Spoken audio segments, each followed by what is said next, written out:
ریاض تسنیم د خپل ادبي ژوند په اوږدو کې 3 شعري ټولګې دا کوم رنګ د کشید کړی چندڼ او که زه دا وری ویده شوم پنځولي او هم دا شانې 2 نثري ټولګې بیت نمبر 28 او منتخبات خوشحال هم چاپ شوي وې.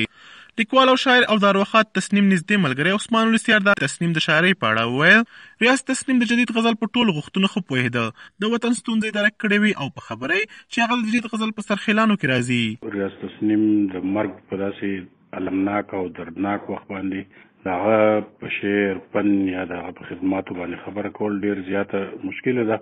ریاض تسنیم یو شعر دی چې دواړه برباد ولې په خپل ځای مطبوعین دواړه نه زه په وخت نه وخت په ما پسې لاسونه مروړي. هغه د یو دومره مطمئن ذهن خاوندو شعر یې په شعوري حواله باندې لیکلی دی، د فکر او د شعور په بنیاد شاعري کړې ده. د دې وطن ټول ستونزې په نظر کې ساتلې دي. هغه د جدید غزل په سرخیلانو کې شمار دی او جدید غزل صرف په هغه معنی کې نه چې هغه د یو اصطلاح شکل کې مونږ استعمال کو، بلکې هغه د نوي غزل او د نوي رجحاناتو باندې پوهه سړی.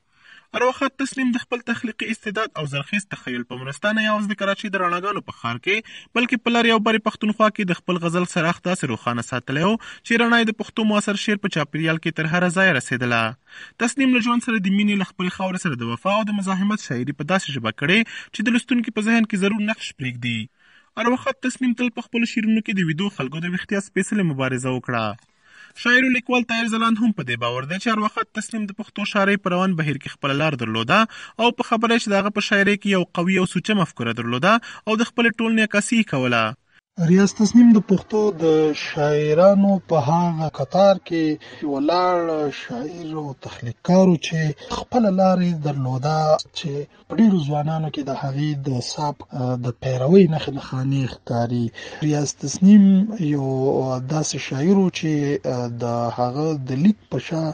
یو سوچه او قوي نظریه موجوده وه، یو مفکوره موجوده وه د خپل ټولنې او د پښتني معاشري د دربدریو، محرومیو او ستونزو نه رانیولې تر د دوی د غوښتنو، هیلو، ارمانونو، مینې او تصوراتو پورې غځېږي. ریاض تسنیم په خپله شاعرۍ کې خپل همدغه ډول قومي رنګ او قومي سوچ ته ځای ورکړی دی. د تسنیم شاعري د لوی شاعرانو په څېر اکثر د خپل ټولنې تصویر وړاندې کوي او په ډیرو بیتونو کې د پښتانه وطن بده ورځ لیدل کېدای شي. اروخت تسنیم د خپل ادبي ژوند په اوږدو کې پر شاعرۍ سربیره نثري لیکنې او لنډې کیسې هم لیکلي او همدا شانې په اردو ژبې هم شاعري کړې ده. عثمان السیار د اروخت تسنیم نثري لیکنو ته په اشاره وایي ریاض تسنیم په اردو شعر باندې هم ډیره زیاته مطالعه لرله، د عالمي ادب ډیره زیاته مطالعه کړې وه. بیا په افسانه کې چې هغې کوم علامتونه راوړي، کومه ژبه یې استعمال کړې ده، په سنجیده ادب کې چې هغې څومره مضامین لیکلي دي، هغې څېړنې کړي دي، نو ډېر زیات یو شعوري هڅه یې کړې ده چې دا پښتو د نورو سیمه ییزو ژبو د ترقۍ په دې بهیر کې د هغې سره شامله کړي.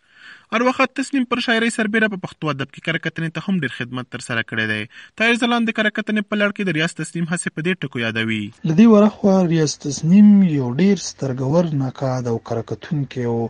د ادبیاتو په اړه، د فرهنګ په اړه، د ژوند د نورو مسایلو په اړه هغه ډېر نوی، باریک او ډېر قوي دریځ درلوده. زما په نظر د پښتو ادبیاتو په دغه نږدې